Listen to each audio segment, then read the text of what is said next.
Selamat berjumpa kembali. Pada kesempatan ini kita akan melanjutkan ekonomi manajerial bagian ke-14.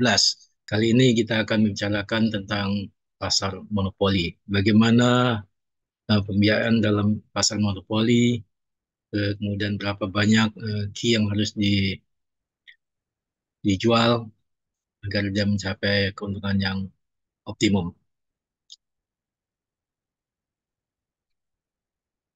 Nah, seperti yang sudah pernah kita sampaikan, pada dasarnya pasar monopoli itu ada hanya satu penjual, di mana si penjual itu dia menguasai pasar sendirian, sehingga dia bisa mengatur berapa banyak barang yang dijual dan bisa mengatur harganya. Nah, umumnya secara teoritis itu pemain monopoli, bukan monopoli permainan ya, ini dalam pasar monopoli ya. Ini adalah kurva total revenue-nya seperti ini, berbentuk parabola seperti ini ya. Nah, kalau dia turunan dari total revenue, atau turunan diferensial pertamanya yaitu marginal revenue, maka marginal revenue-nya itu yang gambar kuning ini, di mana marginal revenue itu memotong pada titik 4 ya. Kalau ini gambarnya pas ya, ya sebetulnya ini gambarnya harusnya pada titik 4, maka dia dia di sini adalah titik puncaknya, adalah ini adalah puncak pendapatannya pada uh, pemain monopoli ya. Jadi pada waktu dia marginal revenue-nya 0, dia key-nya maksimum. Kemudian average revenue-nya kalau diturunkan ini, average revenue-nya adalah seperti ini, memotong pada titik di 8 ini, pada titik terendah dari apa kurva total revenue ya. Jadi pada waktu average revenue-nya 0, itu dia waktu menjual 8 itu, 8 unit itu, dia average revenue adalah 0 ya. Nah, secara hitungan adalah seperti ini. Misalkan di sini ada harga, di sini ada QX-nya. Pada waktu PX-nya 8, Q-nya 0. Maka total revenue adalah 0. Average revenue juga otomatis 0 ya. Kemudian pada waktu harganya 7, dia Q-nya 1, maka total revenue-nya adalah 7 kali 1, 7. Pada waktu dia 6, harganya 6, Q-nya 2, maka total revenue adalah 6 kali 2, 12. Ya. Kemudian pada waktu dia 5, maka harganya 5, maka semakin harganya 5, maka key yang dijualnya semakin banyak, yaitu 3. Yaitu jadi total revenue adalah 5 kali 3, 15. Kemudian pada waktu dia harganya 4, maka key-nya 4, maka di sini adalah total revenue adalah 16. Ya. Kemudian pada waktu price-nya 3, maka barang yang dijual akan lebih banyak lagi. Yaitu, sehingga total revenue adalah 15. Kemudian pada waktu harganya 2, key-nya 6, maka total revenue adalah 12. Pada waktu price-nya 1, key-nya 7, maka total revenue adalah 7. Jadi kita lihat di sini bahwasanya pada waktu 4, dia total revenue-nya adalah 16. Jadi dia paling maksimum ya. Kemudian ketika dia jumlah barang yang ditambah, maka ternyata dia total revenue semakin menurun kembali ya. Jadi si pemain monopoli, pasar monopoli, dia harus bermain sampai di puncaknya saja di sini ya, karena di sini adalah total revenue yang paling maksimum adalah 16.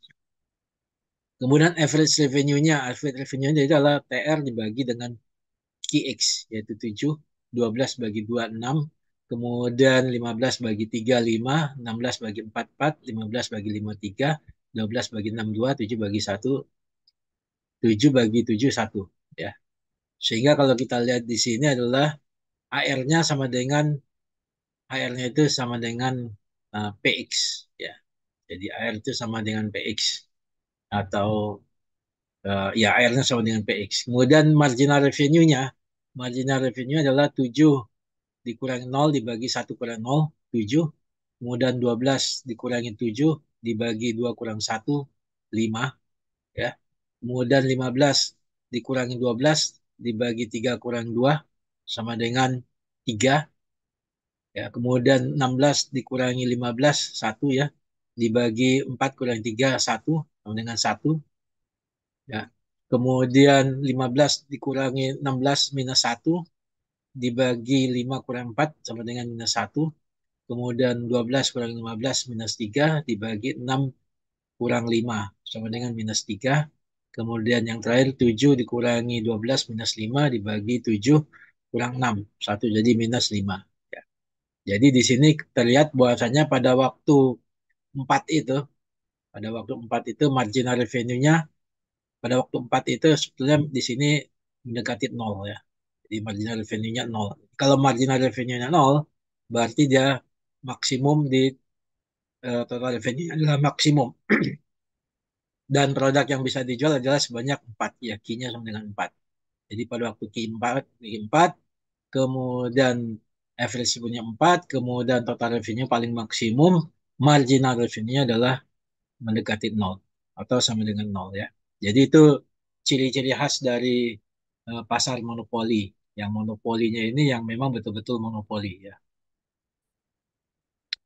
Kemudian bagaimana si pemain monopoli ini bisa mencapai laba maksimum? Tadi sudah dijelaskan bahwasanya total revenue-nya adalah seperti ini berbentuk parabola. Kemudian total cost-nya umumnya berbentuk kurva S seperti ini ya.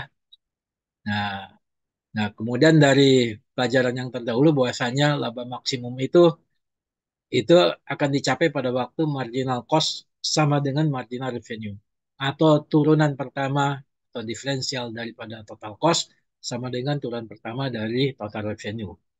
Nah, jadi, nah pada waktu MC sama dengan MR ini garis singgungnya pada TC dan garis singgungnya pada TR itu adalah sejajar ya, sehingga akan dicapai suatu laba maksimum di sini ya. Jadi laba maksimum itu adalah dicapai pada waktu MC sama dengan MR. Ini adalah rumus umum di dalam ekonomi manajerial. Nah, pada waktu dia di sini dia mencapai apa BEP dan juga di sini sampai mencapai BEP ya. Jadi maksimumnya itu adalah pada waktu MC sama dengan MR. Nah, itu kalau dia ingin mencapai laba maksimum. Tinggal bagaimana fungsi daripada total cost-nya dan fungsi daripada total revenue-nya. Tinggal diturunkan saja, maka kita akan bisa mendapatkan berapa laba maksimum dari pemain yang monopoli. Bagaimana penentuan harga dan jumlah barang oleh seorang yang monopoli? Ya, tadi sudah disampaikan bahwasanya uh, demand sama dengan average revenue ya. Jadi kalau kita balik ke tabel di sini adalah demand ya. Ini ya, yang ini ya. Yang ini ya, P-nya ini harganya itu menunjukkan juga demand. Ini sama dengan average revenue ya. Sama juga dengan average revenue. Jadi di sini adalah demand sama juga average revenue. Jadi kurvanya itu seperti ini. Jadi kurva average revenue itu adalah menunjukkan demand. Nah, kemudian MR-nya itu adalah seperti ini ya. Nah, kemudian eh, dari total cost kita turunkan menjadi marginal cost.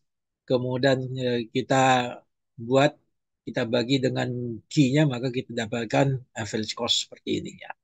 Nah, dari pelajaran yang terdahulu bahwasanya marginal cost itu selalu memotong di titik terendah dari average cost.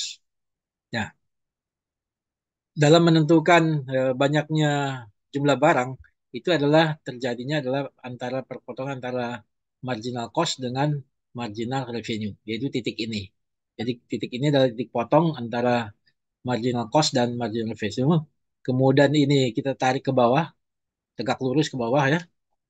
Ke yang bawah ini adalah menunjukkan berapa banyak key-nya yang bisa dijual oleh seorang yang monopoli.